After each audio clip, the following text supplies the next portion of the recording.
is here, developer relations at Edge and Node. And also, we have Enol here today from StreamingFast, another fellow developer relations professional. So, for those of you who are coming in today in Discord, hello. Feel free to hang out, answer. We'll be answering questions that you guys might have from Edge and Node side and StreamingFast side. Hello, how's it going, Michael? Lisom Rain, hello, hello.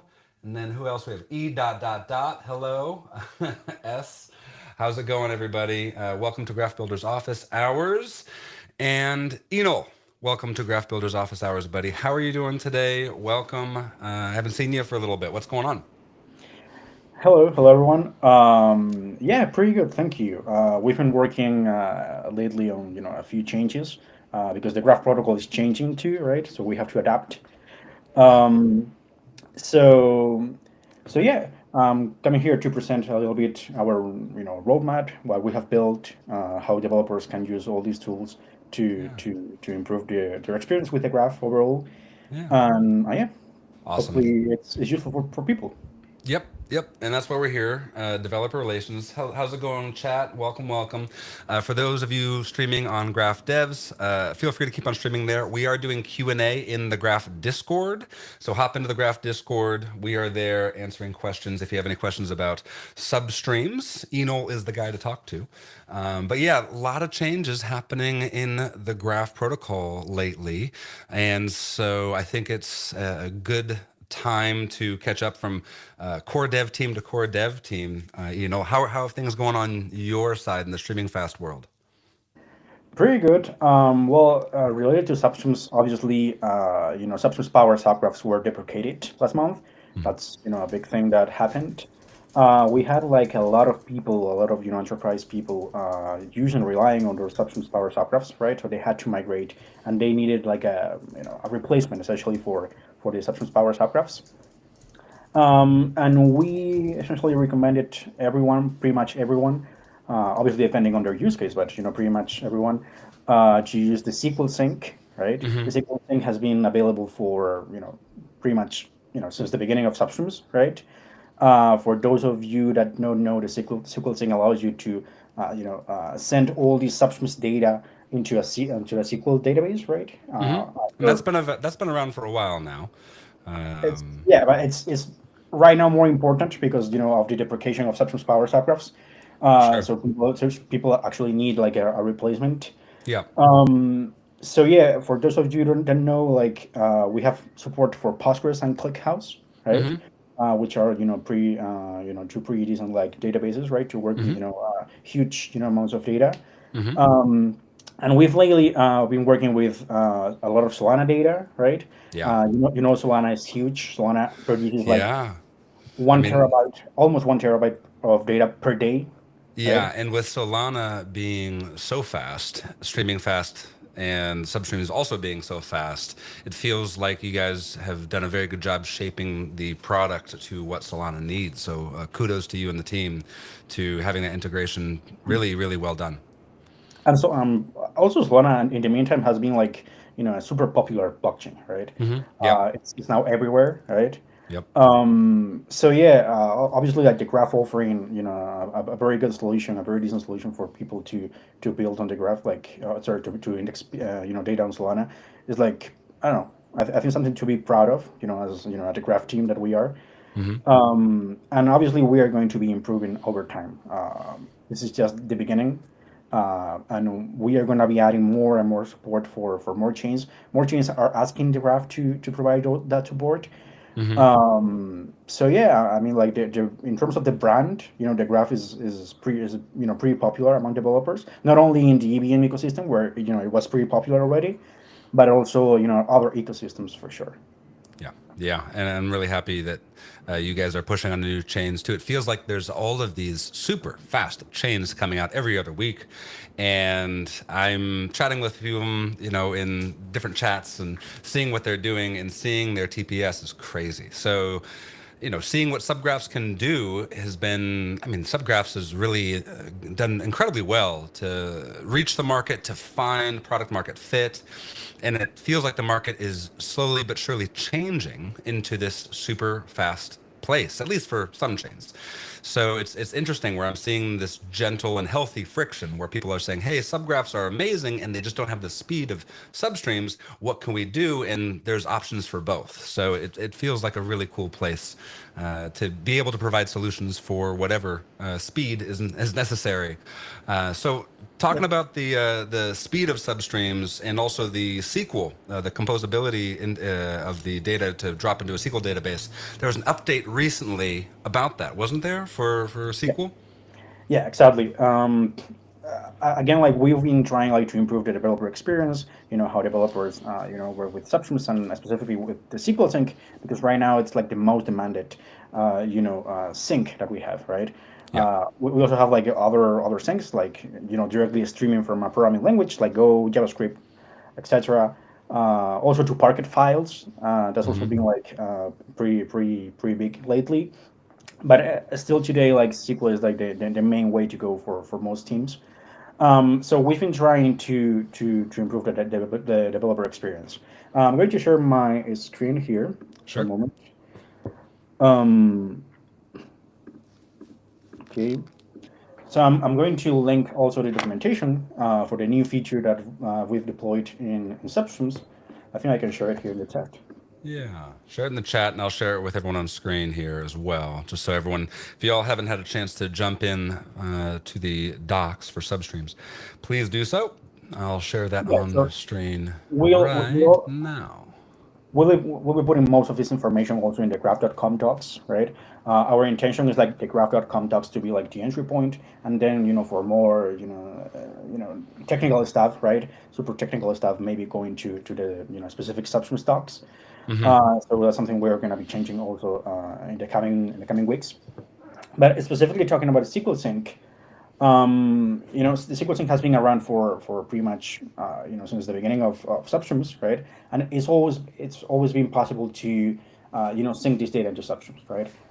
The way that people had to do it is like with this db out module, right? These database changes. So essentially, to put it maybe in a context with Substreams Power subgraphs that people maybe were more familiar with Substreams Power subgraphs, what you were doing is that you were converting the output of the substreams into something called entity changes, right?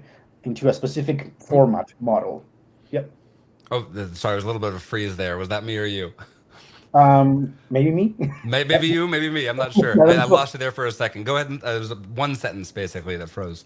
Okay, so essentially, just to do some parallelism between substance power subgraphs and the SQL sync, what we were doing with the substance power subgraphs is like from the output of the substreams, we're mapping that output to entity changes, right? And Hmm. those entity changes were essentially the entities that you were creating a subgraph, right? So it was essentially like a bridge, right? So with the SQL sync, it's pretty much the same, right? What we were doing is like we were going from this substance output to database changes, and the database changes are essentially the inserts, the updates, on the tables of the database, right? So that's like the usual way people could sync their data into SQL, right? And that's still an option, right? That's still an option for people that maybe want more control over the specific inserts and updates that they want to do on the database, right? That's Hmm.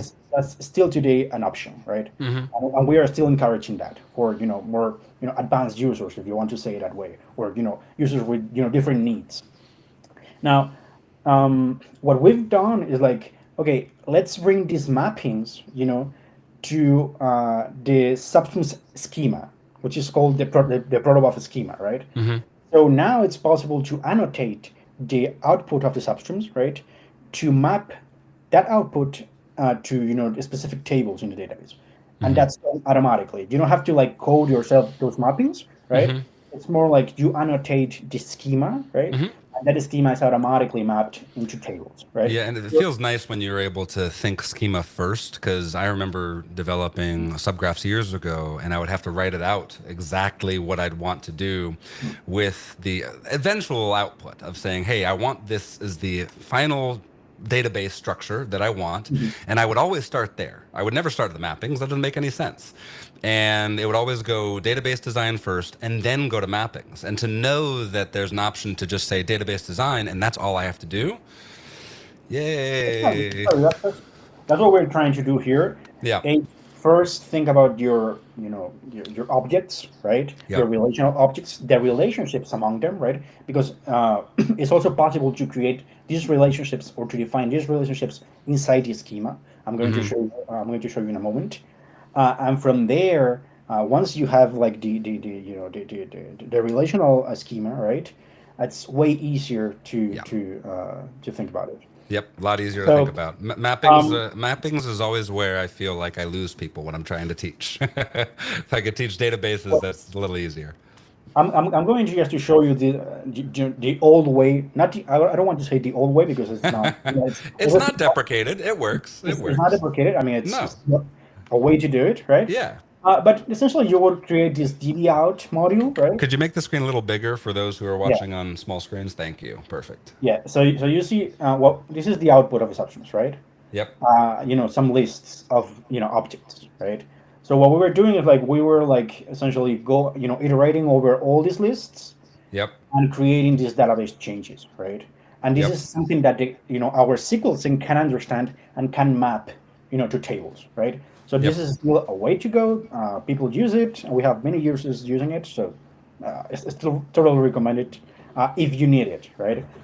We actually have here, a comparison table, with the features of one on the other, right? And people can read this table and they can decide whether they want to do it one way or the other, right? So it's Nice. totally depending on the use case. Um, Now let's see an example with the mappings. Okay, with the relational mappings, I'm going to use the example that we have here, which is very simple. Let's say we have pools and swaps, right? And a pool has many swaps, so it's a one-to-many relationship, right? In SQL. Mhm. So essentially, you have the pool, and you have a pool that contains many swaps. All right. So you have like your objects, right? Your swap Mhm. and your pool here, and you can see that here in the pool we are defining this primary key, right? This is essentially mapping it to a primary key in your database. Mhm. With this method, you don't even need like a schema.sql file to create the tables before you're actually indexing. That's automatically handled It's for already you. done. Yeah. Yeah, it's done within because what we do is like we infer all this data from the annotations that you put in the schema, right? Cool. Yeah. Um, so essentially, what we have here is like we have a list, which in protobuf is called repeated, right? This is essentially a list of Mhm. swaps, right? Mhm. Of swaps which are defined here. So now, how do we do the foreign key relation, right? So let's say your swap, right, should have like a pool ID, right, Mhm. in the table, so Yeah. that you can do the relationship between pools and swaps, right? Yep. So you don't have to even define the specific field here. You can do this relation here. You see, Mhm. with child of, on Pulls on ID. pool Yep. Yep.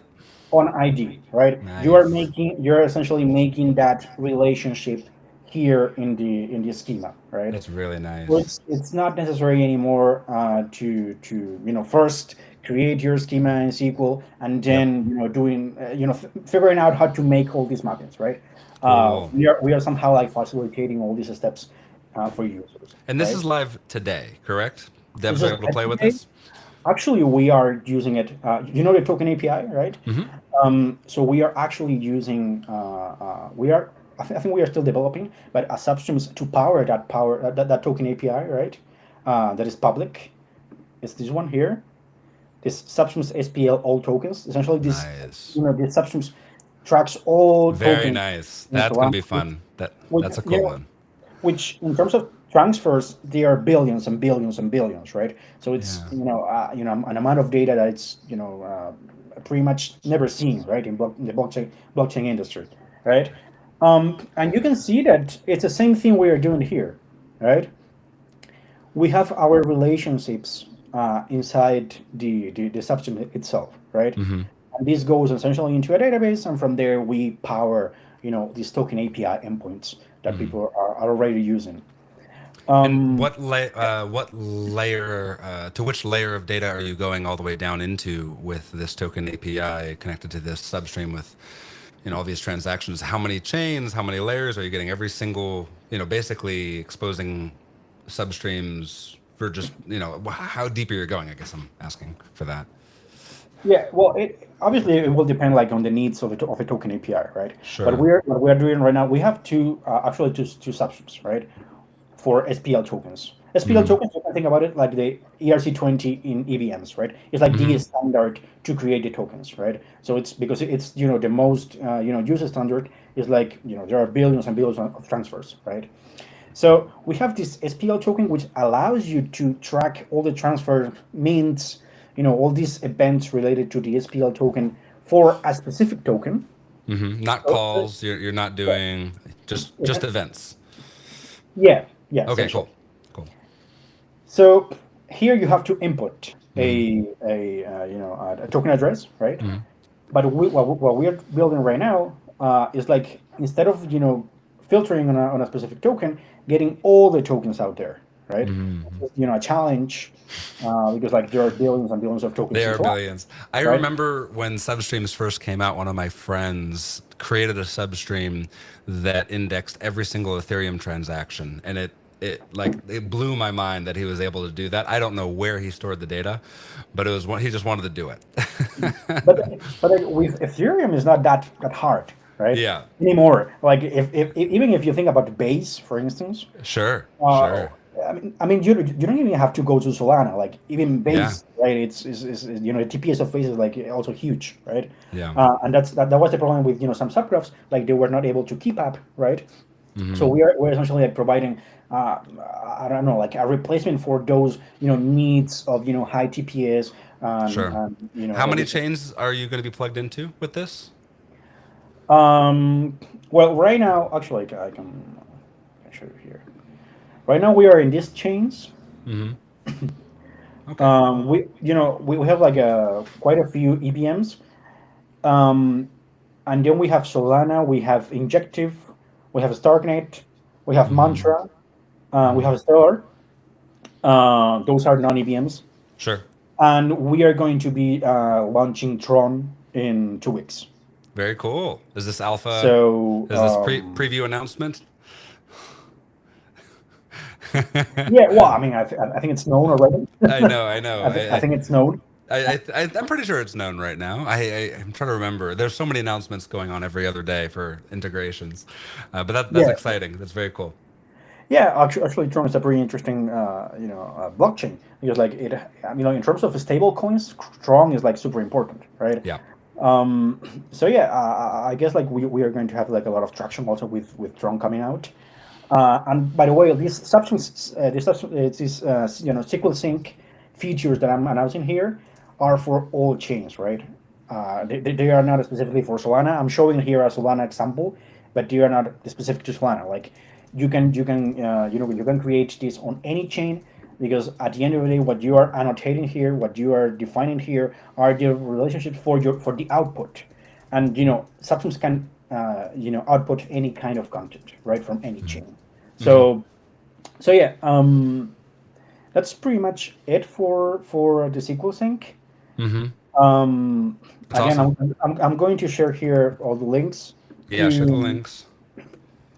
Oh, sorry, I want to mention another thing about the SQL sync. Sure. And is that let's say that you don't want to create the relationships, Hmm. but you don't want to create the mappings either, right? So let's just I'll give you an example. So this is PumpFun, right?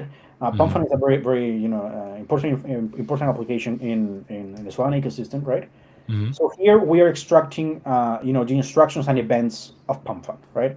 So Okay. let's say that you don't want to create relationships among these events, maybe because you don't want to, right? For whichever reason, right?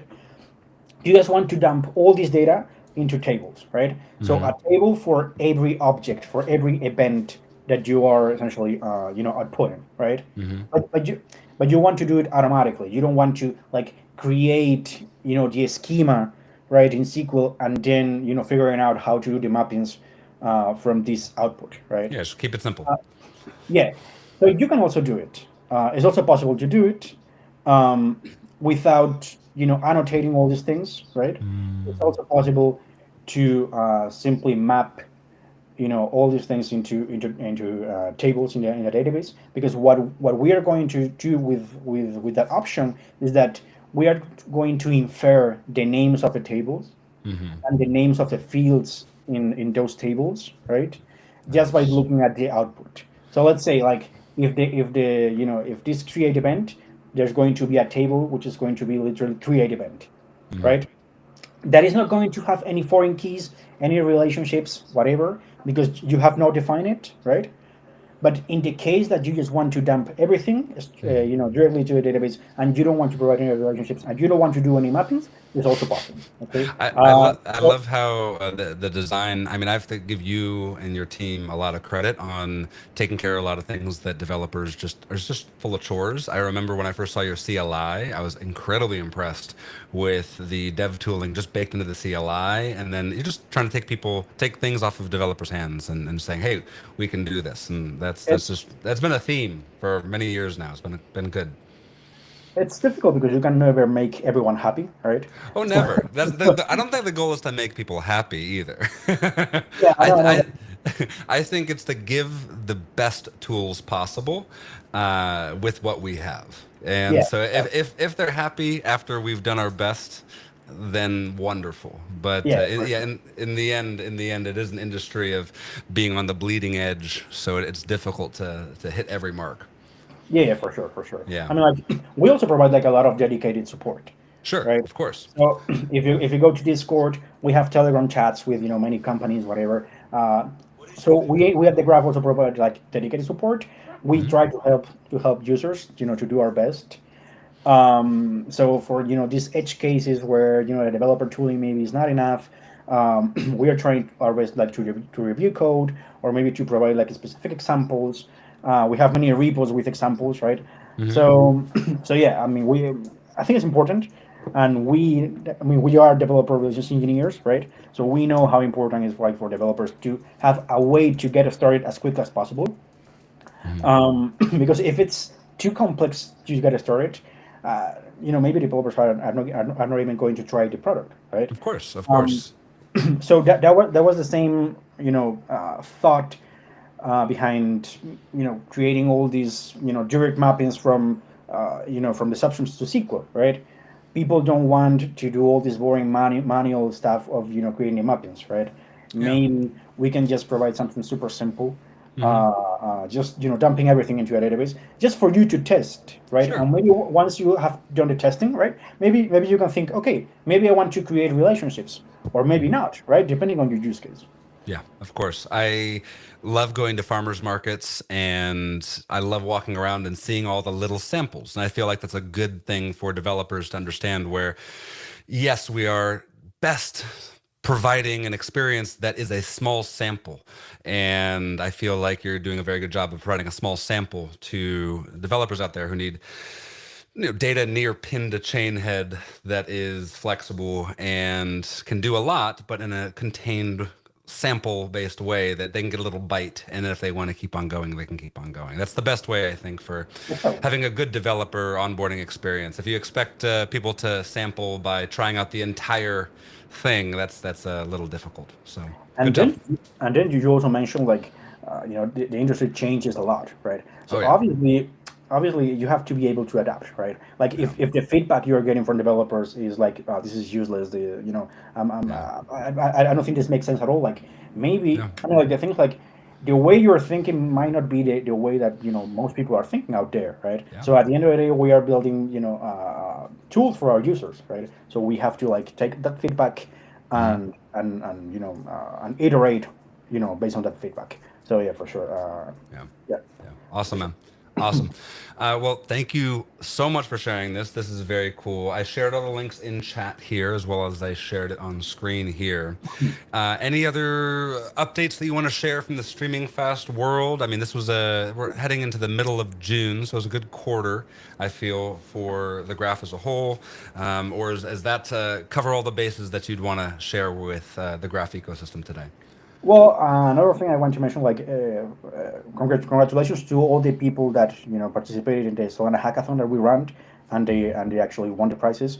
Also to all the people that participated but didn't win. Right, we are gonna be holding more, holding more, Solana hackathons. And this was our first hackathon. It was pretty useful. We had like a lot of projects with with quality, which is good. Uh, and probably we are going to be like sponsoring more of these hackathons in the future. So congratulations to everyone. And then another thing I want to mention, which is I think it's super important for people, is like we are going to change our pricing. Mm. Um, so right now our pricing is not maybe clear enough for users. That's some feedback we've got, and we have iterating over that feedback, right? Right now the pricing is on computation, right? It's essentially pretty much like Google Cloud BigQuery, maybe. Like we people pay, depending on the amount of work that our servers have to do, right? But that's not transparent for the user, right? Because like the user at the end of the day doesn't know anything about our architecture, our internal architecture, how it works, right? So we are transitioning more into an egress based. So what that means, like, people are going to be paying for what they output, just Mm-hmm. what they output, right? That's fair. It's going Okay. to be like 99%. The price is going to be based on the output of the substance, and that's also going to be better for the composability, because right Mm-hmm. now people were putting like a lot of modules within the same substance package, and especially in Solana that was causing a lot of problems, Sure. because the Solana outputs are huge, right? So Yeah. if they are contained inside a single package, Sure. that's obviously going to be a problem in the future as Solana keeps growing and keeps growing. Mm-hmm. So now the new pricing model is going to incentivize people to separate their streams, to create more composable streams that maybe they can work together, but they are different packages, Cool. because people are only going to be paying for what they output, That right? makes sense. That So makes sense. I mean, you that makes a lot of sense in terms of simplicity, just to have that be the final cost, and I'm sure there'll be a lot of developers and teams that appreciate that. yeah, there are also going to be like different tiers, Mm-hmm. right? We're going to present it like this, like I don't know, maybe in a month, 2 months. We don't we still are not sure about the specific date, Mm-hmm. but we think it's going to be like a huge change. A lot of people were requesting it, and yeah, I think it's going to be like encouraging people to create more and more composable, reusable substance, which is going to be great too, right? Mm-hmm. Um, Very cool. so yeah, that's pretty much from my side. What I wanted to share with the community. If there's anything else that you want to talk about, or No, I feel like that is something that's exciting for the community to know the sequel updates as well as the pricing updates. Awesome to have you on, Enol. And I like to have core devs on here occasionally. Last week we had Geo on, and this week we're having Streaming Fast. So to get an update to the community and to share what each core dev team has been working on is always helpful for building on the graph. So with that being said, thank you everyone for joining another episode of Graph Builders Office Hours. We're here every Thursday at 5 p.m. UTC, and I hope you guys have a good rest of your Thursday, and I'll see you guys next week. Take care, everyone. thank you so much.